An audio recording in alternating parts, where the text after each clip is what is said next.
Fala pessoal, tudo bem com vocês? Bora falar do Timão porque o Yuri Alberto entrou e decidiu. O Timão não jogou bem, mas venceu o Nacional no Paraguai, ficou numa condição bacana na Sul-Americana, vou te falar sobre isso.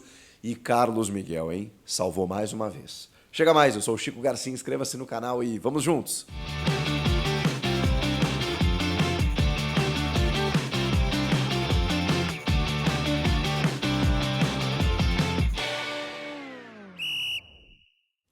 Já se inscreveu no canal? Tô aguardando a sua inscrição aí pra gente bater a meta de 1 milhão de inscritos, falta muito pouco. Meu muito obrigado a todos vocês. Bora analisar o Corinthians que não jogou bem, mas venceu por 2-0.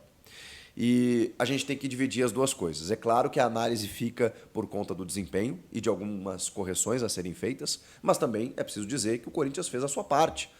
Mesmo com dificuldades, foi lá e ganhou a partida fora de casa contra o pior adversário do grupo, o último colocado no campeonato local, no campeonato paraguaio, e depois de ter aplicado 4-0 na Neoquímica Arena, venceu por 2-0 fora de casa. Lindo, tudo certo. O Corinthians depende só de si para ser o primeiro colocado nessa fase de grupos. Não vou minimizar o resultado, porque o resultado é o mais importante. O Corinthians vinha mostrando uma evolução, estava desfalcado nesse jogo e foi lá e conseguiu a vitória. Muitas vezes a gente compara com o Palmeiras, por exemplo, que não está desempenhando um futebol vistoso. É claro que tem um encaixe de time, tem um trabalho longevo, tem revelações da base, é claro que ali está um trabalho, mas dentro do que a gente espera do Palmeiras, estou fazendo essa rápida comparação aqui para vocês entenderem, o Palmeiras poderia estar jogando mais. Venceu na última bola o Independiente Del Valle, na última bola o Botafogo de Ribeirão Preto, e se tem a ideia de que o Palmeiras, quando joga bem, ganha, quando joga mal, também ganha. E é isso, é assim que você transforma uma equipe numa equipe vencedora. Mesmo quando você tiver dificuldades, quando você não jogar tão bem, o resultado ainda é o mais importante. Mas vamos lá, tem análises para serem feitas? Sim. Na ausência de dois jogadores fundamentais, o Ranielli e o Rodrigo Garro, o meio-campo ficou desconfigurado. O Ranielli tornozelo direito, o Rodrigo Garro para acompanhar o nascimento do seu filho. Com isso, a opção de Antônio Oliveira foi abrir o meio-campo com Paulinho, Breno Bidon, que nunca joga mal, impressionante. Ele pode ter um jogo fantástico aqui e ali, mas nos outros ele é regular para cima, regular para bom. Ele nunca joga mal. Ele sempre entrega, ele sempre corresponde como segundo homem de meio-campo. Que dinâmica interessante dá esse moleque. E o Guilherme Biro, que foi a escolha do Antônio para ser o armador. Não deu certo. O Biro, eu falei na live que a gente teve pós-jogo, ele me parece não ter conseguido virar a chave entre o jogador promessa da base para a realidade no profissional. Ele não conseguiu. Ele começou muito bem ano passado, recebendo algumas oportunidades do Luxemburgo, antes do pré-olímpico, não, da seleção olímpica, em que ele iria, né, participar do torneio e lá, e aí o Luxemburgo até, em 2 jogos que ele participou, queria que ele ficasse, não deu tempo de desconvocar, e o Luxemburgo promoveu alguns garotos da base na época, né, o Murilo, o zagueiro, o próprio Wesley, o Moscardo, e ele queria dar chance para o Biro, mas o Biro, nesses 2 jogos até foi bem, depois na seleção de base, pô, o cara que camisa 10, faixa, jogadoraço importante. Quando ele chega no profissional e começa a receber mais oportunidades no Corinthians, ele não vinga. E eu entendo a escolha do Antônio, na ausência do Rodrigo Garro. Muita gente deve estar perguntando, ou se perguntando, sobre o Igor Coronado. Eu também, inclusive botei ele na prévia, que ele tinha que começar o jogo. Pô, se você contrata 2 jogadores com características semelhantes, e aí sempre, obviamente, o torcedor vai olhar para o investimento que é feito no Coronado, e aí o grande erro da gestão, né, ter vazado o custo dele, dos 2 milhões de reais. Esse dinheiro não é só para ele, como me falaram, mas sai dos cofres do clube. O Corinthians gasta com ele 2 milhões de reais para um jogador que ainda não conseguiu jogar. E acho até que, bom, a culpa não é dele. Um cara que veio de uma liga forte, com muito investimento, que é a Arábia Saudita, de muita qualidade técnica, um cara que atuou em várias ligas, mas ele está com algum problema de adaptação física até, eu acho. Ele não está conseguindo se adaptar ao futebol brasileiro, ao nosso calendário, não sei, teve alguns probleminhas e não conseguiu jogar. Só que eu imaginei que, bom, ele não vai conseguir render 90 minutos. O Paulinho jogou, tá? Mas, beleza, ele vai começar o jogo e é uma substituição certa. Quando ele não começa, pensei, bom, no segundo tempo ele entra. Não. Então, não sei. Realmente não sei. E diante das possibilidades, o Guilherme Biro era o cara que tinha essa característica, até de intensidade, para armar o jogo. E não funcionou. Depois o time melhora quando o Paulinho avança. quando 15 do segundo mais ou menos, o Paulinho passa a pisar mais na área, a não ser mais esse jogador de contenção da primeira função. Porque realmente o Luxemburgo testou isso com o Paulinho, ele estava bem fazendo isso ano passado. Acho que ele pode fazer isso, mas a verdade é que enquanto o Ranieri não esteve em campo e o Paulinho exerceu essa função, o Corinthians sofreu muito. Sofreu muito com chegadas do Nacional. O Nacional atacou o Corinthians. O Nacional é sofrível, mas ele atacou o Corinthians. Ele gerou desconforto. Ele foi melhor que o Corinthians no primeiro tempo e poderia muito bem ter feito o seu gol. Vem o segundo tempo e aí o Antônio começa a mexer no time. Começa a fazer suas trocas. Falei do meio campo, né? E aí no ataque era uma possibilidade. Ele mantém o Romero na referência, o que eu não concordo. Deixa o Yuri no banco, porque está voltando de lesão, de uma parada. Bota o Gustavo Mosquito na direita e o Wesley na esquerda, com o Hugo e Fagner e o Kaká mantido na defesa com o Félix Torres. O Gustavo Henrique entra lá no finalzinho para ganhar alguns minutos, voltando de dengue, do quadro de dengue, para compor até um sistema de 3 zagueiros, quando o Antônio tira o Romero e bota mais um zagueiro ali para segurar o resultado.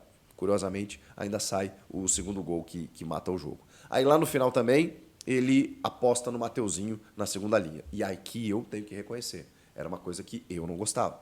O Mateuzinho, quando começou a entrar, na lateral especialmente, começou a ter vários problemas defensivos. E eu não estava entendendo por que a insistência no Mateuzinho numa segunda linha. Mesmo com a lesão do Pedro Henrique, eu sei que faltam algumas peças no setor ofensivo. O Giovani acho que recebe menos chances do que deveria. De repente o Mateuzinho começa a entrar, né, sistematicamente ali numa segunda linha de ataque. E eu fui contrário a isso. Bom, ele deu o passe que originou o segundo gol e depois acabou fazendo o seu gol e se machucando. A boa notícia, saiu na zona mista e disse que foi mais o susto, ele sentiu um estalo, se assustou, né? Chamou a médica imediatamente, saiu de campo. Tem que fazer um exame, é verdade, mas numa análise preliminar não deve ser nada grave no tornozelo ali, né? Que ele dá uma escorregada e meio que dobra o pé, e aí ficou preocupado de ter rompido o ligamento, essas coisas, né? Tomara que não seja nada grave realmente. E ele faz o seu primeiro gol com a camisa do Corinthians, o Mateuzinho, que está sendo utilizado nesse setor de ataque e, bom, talvez ali ele possa render melhor até do que vinha rendendo na lateral. Já falei aqui que é um moleque que fez muita força para jogar no Corinthians, ele é corintiano, ele queria jogar lá e a entrevista dele foi emocionante na apresentação, mas ele estava meio perdido, assim, não estava se achando, o que é normal também, né? Às vezes a camisa pesa, o cara quer dar muita resposta e às vezes se perde nesse processo. Mas tomara que o primeiro gol possa tirar toda essa tensão que está tomando conta do Mateuzinho. Bom, falei de quase todos os jogadores, inclusive de algumas trocas, né, do segundo tempo. Falei, inclusive, que o Coronado não foi uma opção. O Guilherme Biro acabou entrando né, como a escolha. O Mateuzinho entra e sai para a entrada do Giovani nos minutos finais. E aí tem a entrada, quando ele tira o Mosquito, para botar... Na verdade, o Gustavo Henrique, eu falei, o zagueiro, entrou no lugar do Wesley, não no Romero, né? O Romero terminou o jogo. Porque aí quando ele tira o Mosquito e ele bota o Yuri Alberto, o Romero cai para o lado. E aí me parece tão óbvio, tão claro quando isso acontece, porque aí o Mateuzinho toca para o Romero lá pelo lado direito faz um cruzamento na medida para o Yuri Alberto. Mas na medida, um passe, tirando do zagueiro. O Yuri vai bem também, porque ele ataca o espaço bem atrás do zagueiro e consegue escolher o canto para cabecear. Ele estava livre de marcação. Mas o passe do Romero é maravilhoso. Romero pelo lado, não o Romero na referência. Não Yuri de lado ou Romero na referência, como muitas vezes o Antônio tentou. Até o segundo gol, seria o segundo gol, né? A bola bate na mão do Romero, foi dessa maneira, né? O Yuri cai pela direita e centraliza e está tudo bem eles trocarem de posição em algum momento. O grande lance na original, o Yuri é centroavante e o Romero é bico de área, é um atacante de lado, tá tudo certo. Com o Wesley no lado esquerdo, para mim essa é a formação ideal. Enfim, o Yuri entra, resolve, faz aquilo que tem que fazer. Bom, né, também, porque já estavam associando ele a uma nova fase ruim, novo jejum e tudo mais. Ele não marcava desde o jogo contra o próprio Nacional, marcou e estava dando a vitória do Corinthians até aquele momento. Até o Mateuzinho, nos minutos finais, fazer o segundo gol. O Corinthians não jogou bem. E eu vou revelar isso para vocês a partir de agora com o que direi a seguir. O Carlos Miguel salvou o Corinthians. O Corinthians não perdeu o jogo por conta do seu goleiro.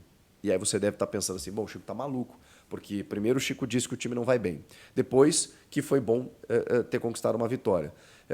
Depois que o adversário é sofrível, o último colocado do Campeonato Paraguaio. E que o Corinthians só não perdeu por conta do seu goleiro. Tudo isso aconteceu. A vitória foi positiva, tem ajustes a serem feitos, especialmente porque o adversário era ruim e mesmo assim ele chegou muito. E quando chegou, lá estava um goleiro. E aí a gente tem mais uma notícia no jogo, né? Que é o fato do Carlos Miguel precisar necessariamente continuar no gol. Não tem discussão sobre isso. O Corinthians encontrou um goleiro. Ele não dá margem para você... mas quem sabe... Não. Ele não dá margem para você pensar algo diferente do que titularidade, sequência, manutenção. Ele tem que ficar. Porque não é que ele faz intervenções, que ele passa segurança, que ele não toma gol. Não é isso. Ele passa jogo sim, jogo também, salvando o Corinthians, com defesas espetaculares, dificílimas.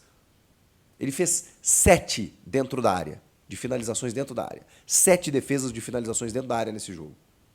Cara, tem bola embaixo, bola em cima, bola do lado, porrada no alto. Ele pega tudo, tudo. O Corinthians passou ileso mais uma vez, sem sofrer gols, como foi no empate contra o Fortaleza, como foi na vitória sobre o Fluminense. De novo, sem sofrer gols por conta do seu goleiro. Acabou a discussão. Carlos Miguel é titularíssimo. O que vai acontecer com o Cássio, não sei. Assunto por outro vídeo, mas o fato é, o Carlos Miguel resolveu de novo a parada para o Corinthians. E, bom, sábado tem o Flamengo e ele tem que continuar. O Corinthians achou um goleiro. Um goleiro de 25 anos, com assédio europeu, mas que colocou na hora certa, para ele não ir embora. E não deixa ele ir embora. Já renova, já dá um aumento, depois se vê o que faz com o Cássio. Com todo respeito ao Cássio. Eu digo, depois se conversa. Cássio, você quer ficar? Vai ficar na reserva? Não vai? Não sei o quê. Depois se pensa nisso. Segura o Carlos Miguel. Segura. Porque agora o Corinthians encontrou um goleiro. De resto, o que vocês acharam do jogo? Comentem aqui, inscreva-se no canal, eu volto na próxima. Tchau!